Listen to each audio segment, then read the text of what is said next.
If you're thinking about moving to Austin, Texas, you already know that one of the worst things that can happen to you is you uproot your whole life, your whole family, you move to a brand new area, community, or a town just to get there and realize this place sucks. No, don't like that. And we don't want that to happen to you. So we wanted to get you right out here into one of the most booming, popular Austin, Texas suburbs. And we wanted to give you the 5 things we love about it, and then the 5 things that are not so great about it. We are in none other than Cedar Park. Buckle up, let's do it. All right, so the first pro you need to know about Cedar Park is the school district, or I guess more accurately, I would say the school districts. Depending on which neighborhood or even like what part of the neighborhood you live in Cedar Park, you're either gonna be zoned to Leander ISD or Round Rock ISD. I've seen a lot of YouTube videos about school districts all over the country, and people get really weird and queasy, like they're steering you or something and they're afraid to talk about the quality of the schools. Maybe I'll get arrested about this someday, but I don't think it's wrong for me to tell you that some schools are great and some schools are not great, or that some school districts are great and some aren't. And so in light of that, I'm just gonna go ahead and tell you, Leander and Round Rock ISDs are 2 of the top 5 school districts in all of Central Texas. So there's a ton of parent involvement, sports are a big deal, academics are a big deal. And to be honest with you, if someone came to me and they were like, Barrett, I want to get the best deal possible and get the best school district I possibly can, I would put you in either Leander or Round Rock ISD. So in Cedar Park, you kind of can't go wrong. And you know what? I lied. That is not true. You can go wrong. Even though these school districts are really good, it doesn't mean every single school in the district is great. I mean, I think there's 35 elementary schools in Round Rock alone. Some of them are incredible, some of them are a little bit mid, and a few of them are actually pretty bad. If you're thinking about moving to this area and you want to make sure that your kids are zoned to the best schools possible, you have got to get a hold of us. Give us a call, shoot us a text, send us an email. My info will be right here. And we want to know that that is something that's important to you so that we can point you to the neighborhoods that give you the best shot at having great schools for your kids. But in general, you almost can't go wrong with schools in Cedar Park. So now let's talk about the first con of Cedar Park, and that would be that the traffic in and out of Austin is absolutely horrendous. One thing that you have to know about Cedar Park is that it is a northwest suburb of Austin, and at this point, one of the only ways in and out of downtown Austin is a road called Highway 183. And Highway 183 between Leander, which is north of Cedar Park, and Austin, which is south of Cedar Park, especially during rush hour, is terrible. Like, I would even say it's worse than I-35, which I always say I-35 was created by Satan. So if I-35 was created by Satan, that means 183 was created by Sauron from Lord of the Rings or something, all right? But anyway, the traffic is terrible. And you know, I always say, the joke between me and my wife is that Austin's infrastructure is always 10 to 15 years behind what it should be. Don't get me wrong, they are doing a ton of work on 183 right now. Like, just driving here from Austin, there's road work all over the place, which you're like, freaking awesome. There needs to be road work. However, I can almost guarantee you when they're done with that work in the next couple of years, it's going to be what we should have had 10 to 15 years ago.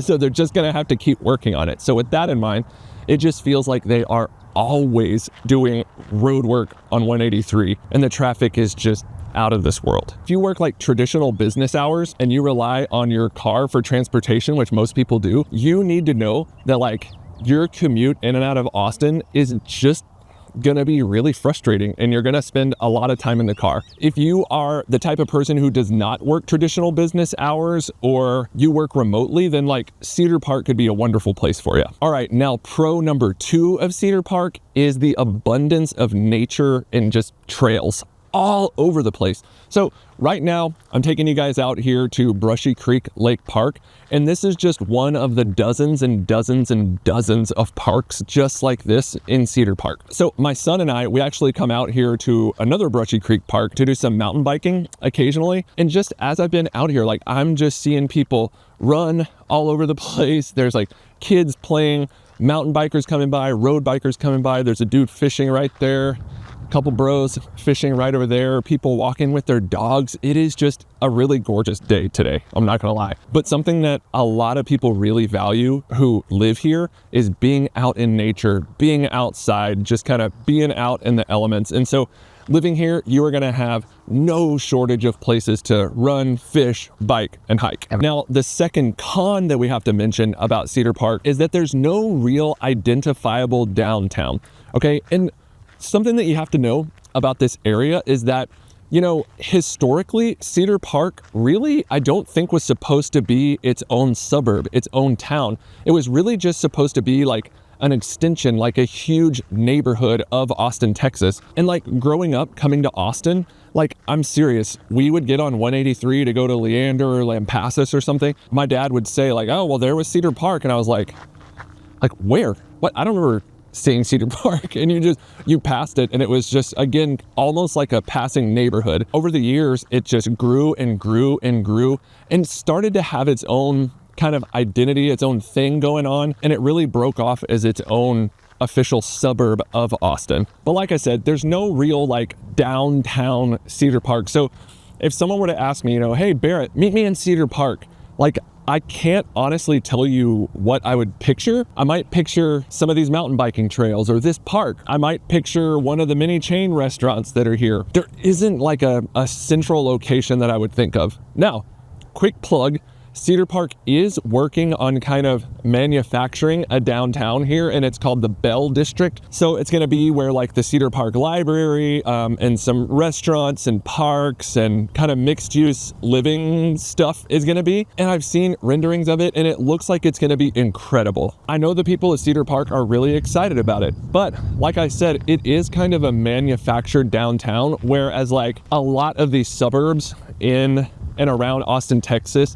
have more of this like historic, quintessential, just idyllic kind of old school downtown, like you're in Gilmore Girls or something.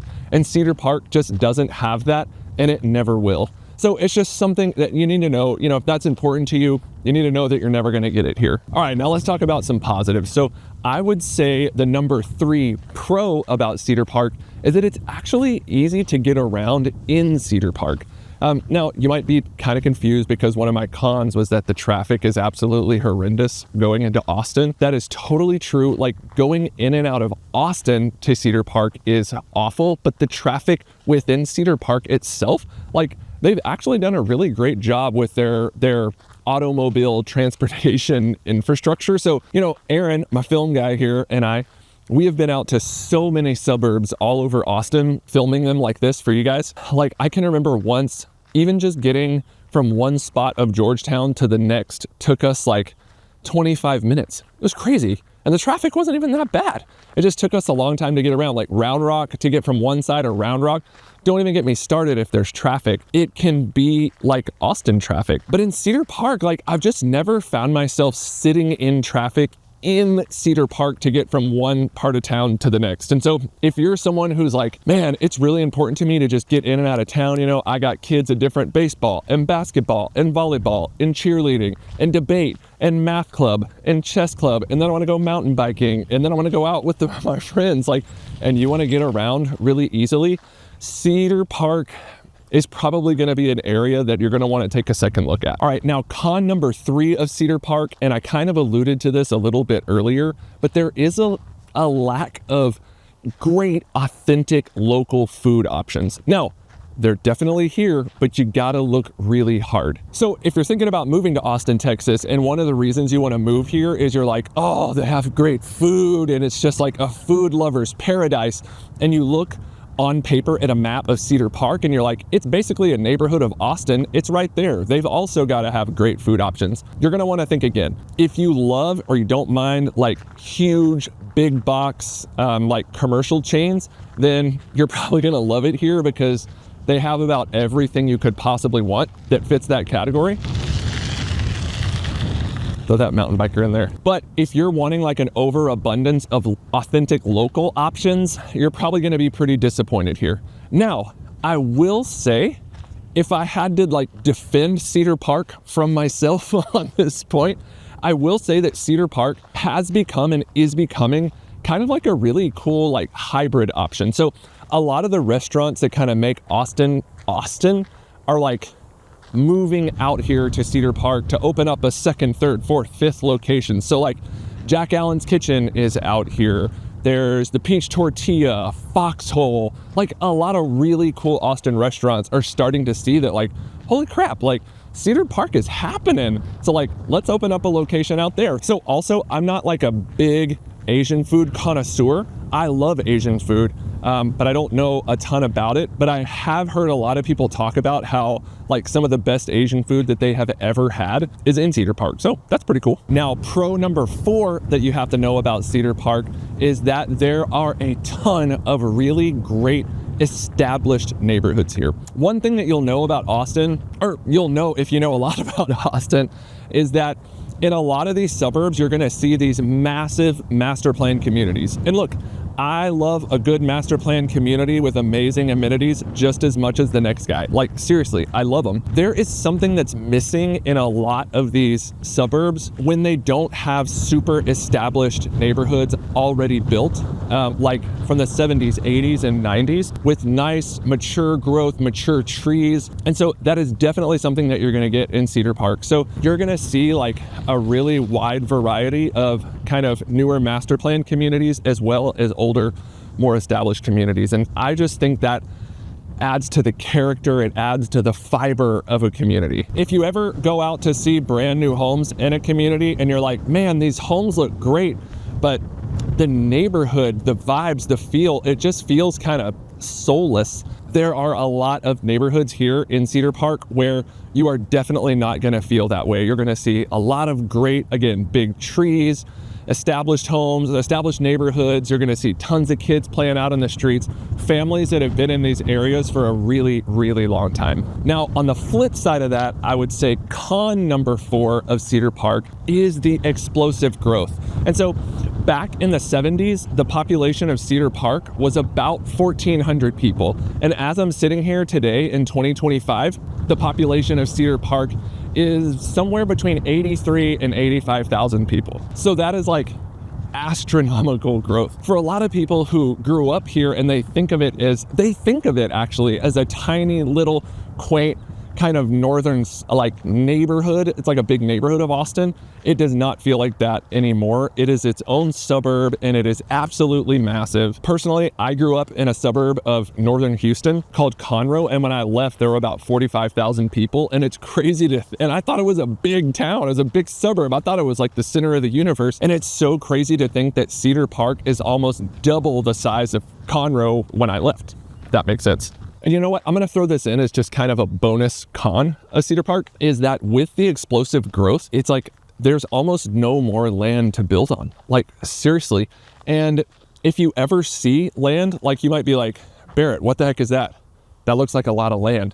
If you see land like this and you're like, it seems like there's a lot of buildable land out here, there's not. More than likely, it is a protected, dedicated nature preserve, which I think is a huge positive. But you got to know that in terms of housing, almost what you got is what you got. There are a couple of new neighborhoods here. So if brand new construction is something that's important to you, and you're like, man, I really want to be in Cedar Park, you actually have to get a hold of us right now, because we really need to be out there beating the streets and getting you some of those last new construction opportunities that are out here in Cedar Park. You know what? And another thing I'm going to mention about Cedar Park as it relates to kind of the explosive growth is that, you know, I remember back when I started selling real estate in early 2014, I vividly remember you could get a phenomenal house out here in Cedar Park for $300,000. But now, the average price of a single family home in Cedar Park is, I think, a hair over $600,000, which is absolutely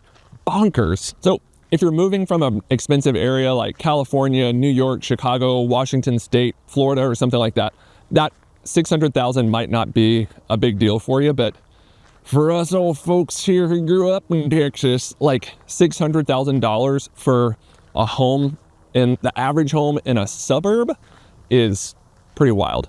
All right, now the 5th pro I'm gonna say about Cedar Park, and I actually don't know if this is gonna be a pro or con for you because I don't know who you are, but that can change if you reach out to us and we can get connected and we can get to know each other. But anyway, I would say the 5th pro of Cedar Park is that I think it's pretty politically diverse. Again, I think that's a positive thing. Now let me explain. So when Cedar Park started, like I said, it was really just kind of a northern extension, huge neighborhood of Austin.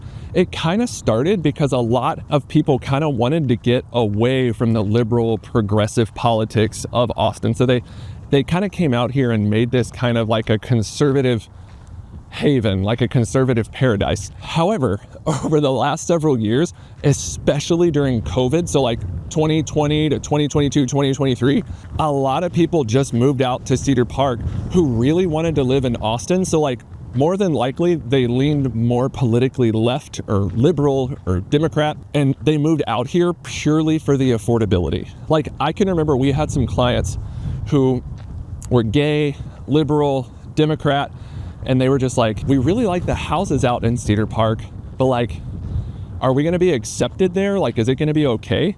And I was just like, look, there's a lot of different types of people out here. Like, yes, you're gonna be fine, but I don't want you to think that you're moving out to a place where there's gonna be pride parades all the time. And so they ended up moving out here and they absolutely love it. And they have found community with a lot of people, like-minded people who think very similarly to them and have similar values to them.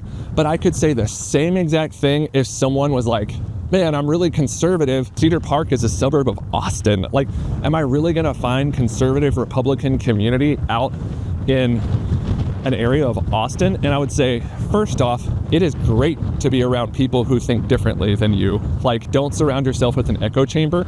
But secondly, yes, you're gonna be fine. There's tons of conservative people out here. So again, I think it's a positive thing that it's very politically diverse, and there's kind of something for everyone out here, no matter where you fit or where you think you fit on the political spectrum. All right, now the fifth and final con of Cedar Park that I'm gonna talk to you about is the kind of confusing city government. Okay, so let me explain. So here's what I want you to do. Right now, go on your computer, go to Google and type in Cedar Park, Texas, all right? And see what comes up on the map. It is gonna be a freaky deaky, weird jigsaw puzzle looking shape. It is not gonna be a nice clean circle. It is not gonna be a nice clean rectangle. It is gonna be a really weird, gerrymandered little freaking weird geometric shape, okay? The city lines in Cedar Park are super weird. And so if you're thinking about moving here, or you're looking at homes here, you are really gonna wanna work with someone who is really paying attention to exactly where you're moving. And here's what I mean by that. There are houses in Cedar Park that are zoned to Round Rock ISD. There are homes that are zoned to Leander ISD. There are homes in Cedar Park that are literally not in the city of Cedar Park. So they're like outside the city jurisdiction, but they're technically still in Cedar Park. So it's like really weird. So you might even see two homes in the same neighborhood, like right across the street from each other. One is technically in the city of Cedar Park and one is not, and one's in Leander ISD and one is in Round Rock ISD. That can get really weird because, hear me out, if your home is not in the city of Cedar Park, you actually don't get to vote for the city council. Instead, you vote for what's called a municipal utility district, and that's a video for another time. But also, if you're not in the city of Cedar Park, you don't get free access to the public library. You don't get discounts at some of the parks and with boat rentals and things like that. And it's possible that if you're not in the city of Cedar Park, you're actually not gonna be on the city sewer system, and you might actually have a septic system. So I have worked with people, again, coming here from California, and on paper, they're like, hold on, I can get a 1/3 of an acre lot. I can get like a 3,500 square foot, 5-bedroom, 3.5 bath home with a media room, with a game room for like $600,000. I'm in. Barrett, submit the offer. And I'm like, wait. Hold on. I get why on paper you think that's great, but it's not in the city of Cedar Park, and there are certain risks associated with that. And it's on a septic system. Okay, and if you have never lived on a septic system, it is something that you're gonna want to think twice about, and you should just Google septic system disaster, and do not leave a comment below and tell me what you learned, because it's gonna be really gross. And if you're not entirely certain about Cedar Park, I totally get it. Let's definitely get in touch and talk more about it. And if you wanna learn more about some of our other favorite Austin, Texas area suburbs, check out our playlist of full Austin, Texas suburb tours right here